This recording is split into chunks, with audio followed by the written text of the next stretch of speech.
Seeing the two large packages, Ayaka thought, these must be the noodle and sauce, and the smaller ones are the side dishes I ordered. Opening up one of the larger containers, it was shown to be the noodles. Opening up the second one was the black sauce. Inside of the bag were chopsticks and napkins, likely for how messy the dish could be. Ayaka then opened the smaller containers. The first one she saw was the golden yellow radish. There was a slight smell of vinegar. Enjoying the scent, she proceeded to check out the second one. The immediate thing she noticed was a strong smell. What's that? Kawa raised her eyebrows in alarm before directing her attention to Ayaka. The others also directed their attention to Ayaka. That's definitely a strong smell, Tanaka grimaced. Though Ayaka agreed that it was pungent, unlike anything she had been exposed to before, she didn't find it to be offensive as the others made it out to be. Not addressing their comment, Ayaka grabbed the chopsticks. They were the typical wooden chopsticks found at any restaurant. With practiced ease, she pulled them apart. Using the utensils, Ayaka reached for the fermented cabbage covered in some type of spicy red sauce. Upon grabbing one, the cabbage not being firm was what stuck out first. It was very flexible. With her other hand, Ayaka grabbed the small container and brought both hands closer to her face. The kimchi dripped with some kind of liquid, and she didn't want to make a mess. The closer the kimchi got to her face, the stronger the smell became. Even though she never had experience smelling something that had fermented, Ayaka didn't mind it. Let's see how this tastes, Ayaka thought. The others watched patiently as Ayaka ate the kimchi. It was apparent that they were curious about what the pungent cabbage tasted like, whether Ayaka would spit it out immediately or enjoy it.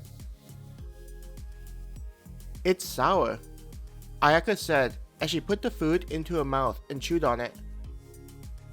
With how sour it was, there was also an intense spicy flavor. Both tastes flooded her taste buds. Ayaka also found it interesting that there was a slightly carbonated taste. It wasn't as pronounced as a soda, but there were definite bubbles.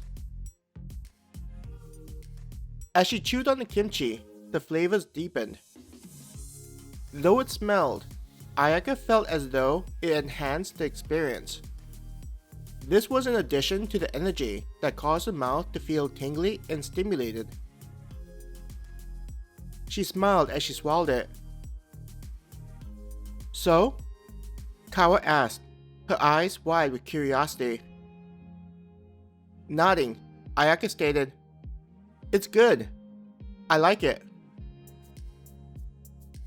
Grabbing another one, Ayaka offered it to Kawa. "Want to try?" Kawa's eyes looked at the floppy cabbage covered in the red sauce. Her eyes clearly showed that she didn't want to, but surprisingly, Kawa didn't immediately reject the idea. Getting up from where she was sitting, Kawa moved to sit next to Ayaka. As she opened her mouth, there was a slight reddening of her face as Kawa blushed. It was likely due to being fed by Ayaka. Ayaka smiled and placed the kimchi on Kawa's tongue. She couldn't help but giggle at the way Kawa's tongue recoiled from tasting the kimchi. Ayaka surmised that it was the sour and spicy flavors that did it. But instead of spitting out the fermented cabbage, Kawa closed her mouth and chewed on the food. Kawa kept her eyes closed as though wanting to experience everything fully. What Ayaka enjoyed the most was how Kawa's face puckered up, but then slowly relaxed as she accepted the flavors.